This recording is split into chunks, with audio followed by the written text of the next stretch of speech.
We got Biden in Ukraine while Ohio's poisoned and burned. On Lamont walking the plank at CNN. He steps down and Pfizer admits natural immunity. Trump endorses mail-in and ballot harvesting. It's the week that was on Liberty North. Mic drops. $50 billion going towards the Ukraine already in this manufactured war. The Biden administration refuses to send any sort of help, FEMA funding, whatever it is, to a manufactured train crash out in Ohio. It wasn't until earlier this week when Trump said he'd go down to visit Ohio himself that the Biden administration began to change their tune on the small town of Palestine. Turns out if you're a former transgender hack of a comedian now worth $1.2 billion, laundering money from Bidens and rhinos alike, you'll be sitting just fine. But if you're a white Christian that votes for the Republicans, go fuck yourself. Because according to Pete Buttigieg, the real problem isn't train derailments killing white Christians. It's that there's too many white guys wearing construction hats in black neighborhoods. We've heard way too many stories from generations past of infrastructure where you got a neighborhood, often a neighborhood of color, that finally sees the project come to them, but everyone in the hard hats on that project looking like, doing the good paying jobs, don't look like they came from anywhere near the neighborhood. Maybe he just hasn't overcome postpartum depression, or can't see the forest or the trees with a big set of dangling balls in front of his face. Pfizer comes in this week and finally admits natural immunity. Is naturally immune, like they got COVID. They probably have better, not better, but more antibodies against the virus. Because what the vaccine is, like I said, that protein, so that's just on the antibody. So it's just one antibody against one specific part of the virus. When you actually get the virus, you're going to start producing antibodies against multiple pieces of the virus. And not only just the outside portion, the inside portion of the actual virus. So your antibodies are probably better at it than the vaccination. But after killing millions with their vaccines, making trillions peddling the poison, they finally admit you don't need the shot. You've already caught it. Just like a good old federal lapdog. It looks like they have a little case of immunity of their own. And speaking of health, Biden signs a legally binding document now letting the WHO oversee any pandemic response the U.S. has. Authority over a sovereign country bypassing the Senate altogether. We can finally say we know who the Bidens are in bed with, but with a track record like Hunter, that's a bit of a statistic that's a little hard to keep up with. From Pfizer admittals to Abrams denials, Stacey Abrams is in hot water this week after her black male initiative to get black youth into the workforce has reported that half of that money, $500 million, has gone missing, but she hasn't reported to the IRS.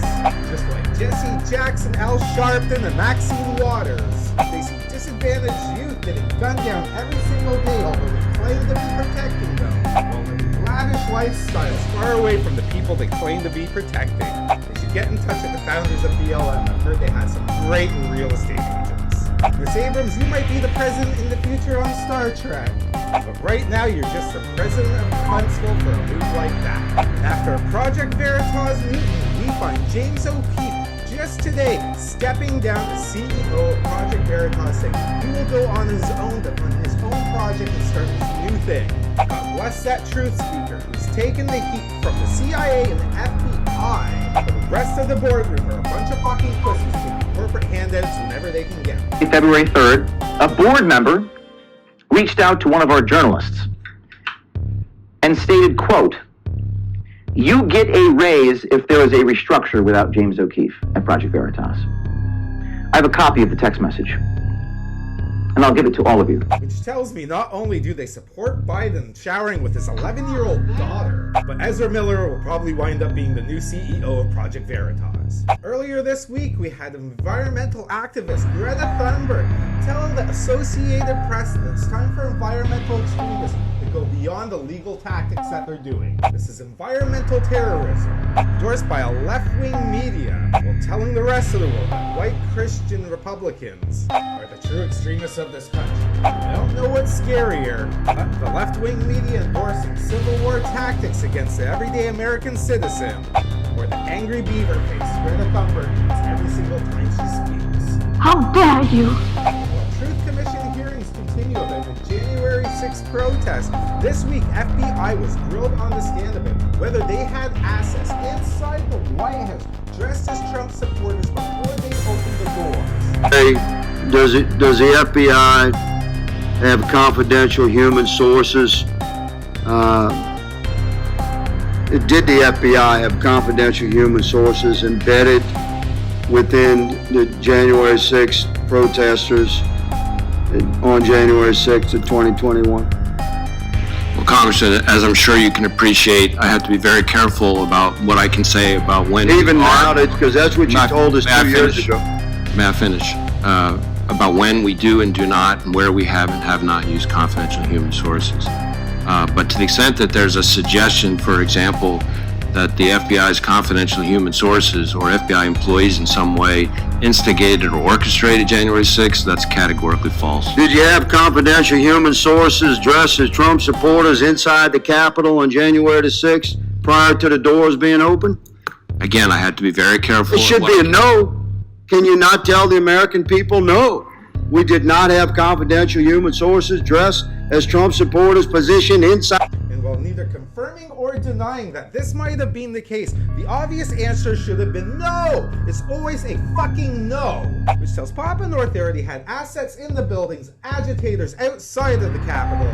From leaked texts already with Nancy Pelosi, we already know this was a complete setup. And the true big lie the media continues to push. And after Don Lemon opens up his mouth about Nikki Haley being past her prime, it looks like he is on the proverbial plank and possibly will be fired later this week by CNN. Joining his brothers Chris Cuomo and Brian Stelter, where they can all go out for a lovely dinner together, because Stelter eats it all on them first. Looks like he really put his foot in his mouth this time. But at least this time it wasn't enough. Let's finish with some good news. This week, two-time and soon-to-be three-time president in a row, Donald Trump has come out with the endorsement of mail-in ballots and ballot harvesting. It's a big fresh take this party needs to go. Now it's time for us to beat you at your own game. So when the state says it's legal to do mail-in balloting and ballot harvesting, Trump and GOP are on board. We will help you fill out those ballots. We'll collect them for you. We'll be telling you who to vote for, just like the Democrats. They'll probably try to use this against us later in the 2024 election. Won't yield to a Trump presidential win anyway. It's finally good to see we're fighting fire with fire. That is the week that was. God bless America. That's been a Liberty North Mic drops.